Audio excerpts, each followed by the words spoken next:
Hello, arch friends. My name is Fleshwood, and welcome back to Cursed Wednesdays. Today, I have another cursed image turned creepypasta for you. I am once again saving the cursed image until the end of the story. Make sure to watch this video in the dark with the lights off and your headphones on for the best viewing experience. Happy Camp, written by Fleshwood. You're not yourself, my mother says, staring at me, I presume, as I, blank-eyed, stare off into space. I can tell, she adds. You haven't been the same since...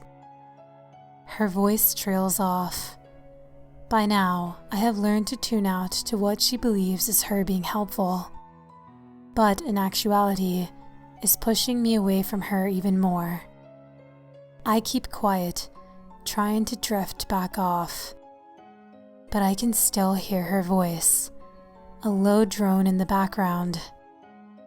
No, Mom, I'm depressed. I haven't been the same since Coda disappeared.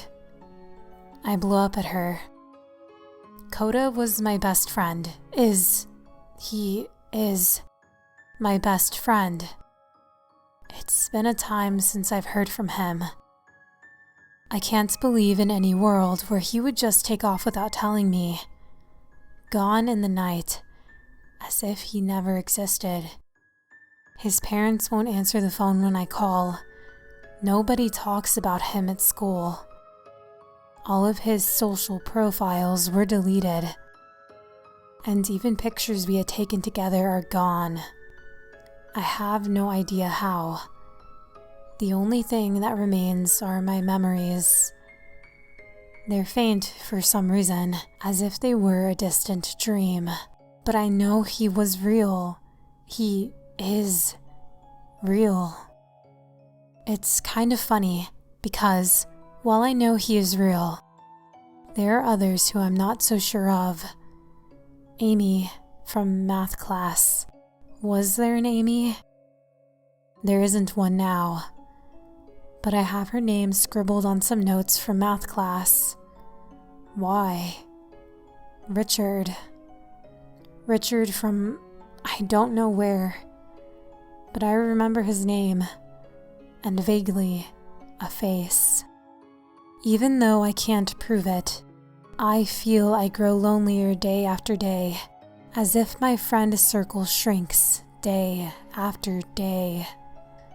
But there is no proof in photos, profiles, even a contact name in my phone. There is nothing on these people. It scares me. And since I have only half memories, I can't even begin to think of when this all started. I wrote a note to myself the first time I remembered missing Coda. This happened 2 months ago. It was in the middle of the night, and I had awoken from a dream, drenched in sweat. I don't remember what the dream was about, but I do remember a lingering feeling of terror. Then, as if it fell from the sky, the name Coda entered my head. Coda? I whispered to myself a few times. Coda. I wrote his name down on my notebook next to my bed and went back to sleep. That dream, I do remember. I saw him. Coda. His face was blurry and there were no finite details. Mostly a blur, everything a blur. But I remember him being there, telling me to look for him, to find him. I've since written down every dream with him in it. Honey, you don't know anyone named Coda, my mom says, trying hard to reassure her quote-unquote crazy daughter. She is like the others. She doesn't believe Coda ever existed.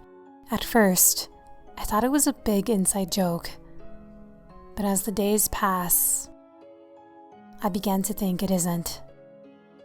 I say nothing. It wouldn't matter in what sequence of words I spoke. There is no coda, not to anyone else but me. The day ends again. Every day feels empty and hopeless now. I tuck myself into bed and look through my photos again. I do this every night. I don't know why.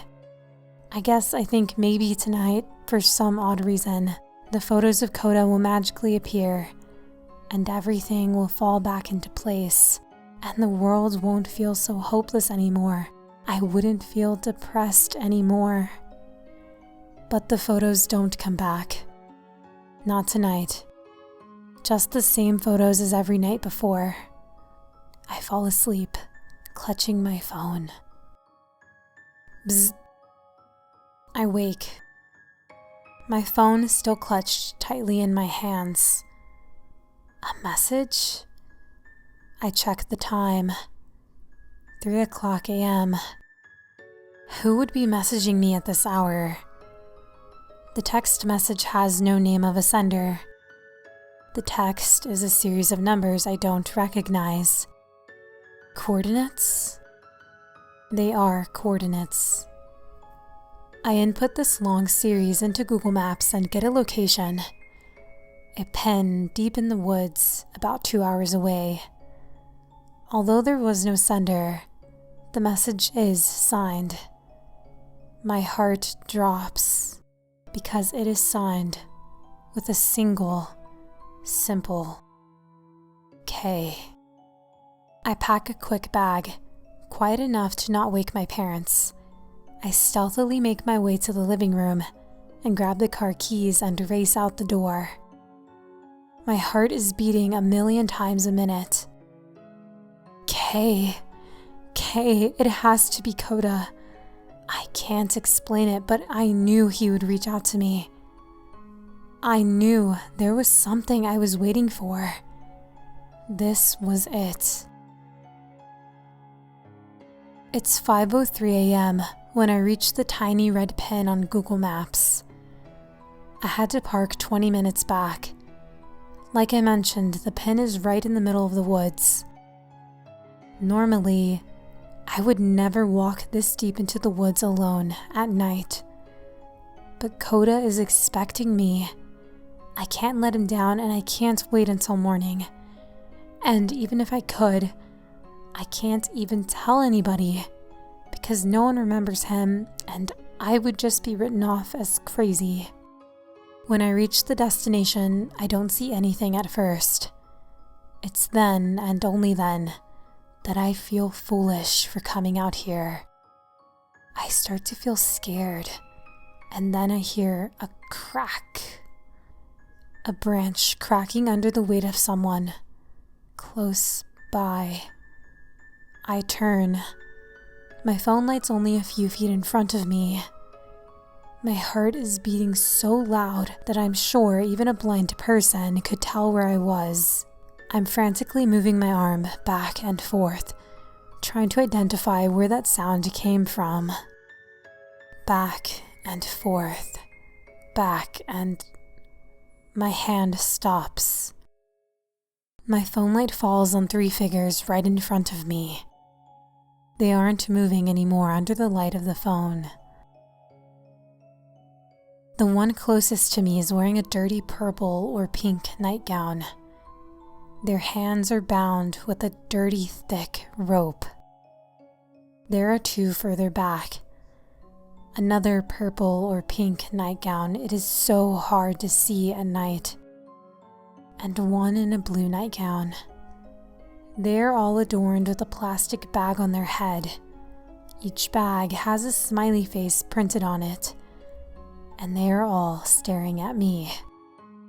I let out a loud gasp, and then a scream. The one in blue rushes to me. The other 2 don't move. Shh. He whispers, low, familiar. Coda? I gasp, whimpering a bit. Coda. It's him. I can tell, even with that dirty plastic bag on his head. Coda, what are you doing here? He extends his hand to me, and I grab it. As my skin comes into contact with him, I feel at peace. I feel happy and relieved and a number of good feelings all at the same time. And then he knocks me out. I wake up in a room. It is tiny and blue, and as you guessed it, dirty. I look down, and I am now wearing a pinkish purple nightgown. My hands are tied with a dirty, thick rope. I stand up from the bed and see a mirror in front of me, but that's not me. The person looking back, that's not me. She's wearing a plastic smiley face bag on her head. That's not me. I go to the single door in the room and turn the knob. Surprisingly, it opens. I step out into a long hallway with doors evenly spaced on both sides. This hallway seems to go on forever. Seconds after opening my door, a door 3 doors down opens as well. It's Coda. He runs up to me and scoops me up in his arms. For a brief second, I think back to my mom. Will she pretend I never existed as well? I look up at him and think back to the girl I saw in the mirror, the one with the plastic smiley face bag on her head. She is me. I am her. And I am happy. Hope you enjoyed this cursed image turned story, and the art as well. If you did, please click the like button and subscribe if you haven't. Please leave a creepy comment down below, as it really helps with the algorithm and my engagement, and I really appreciate it. Thank you so much for watching, art friends. Until the next video. Bye.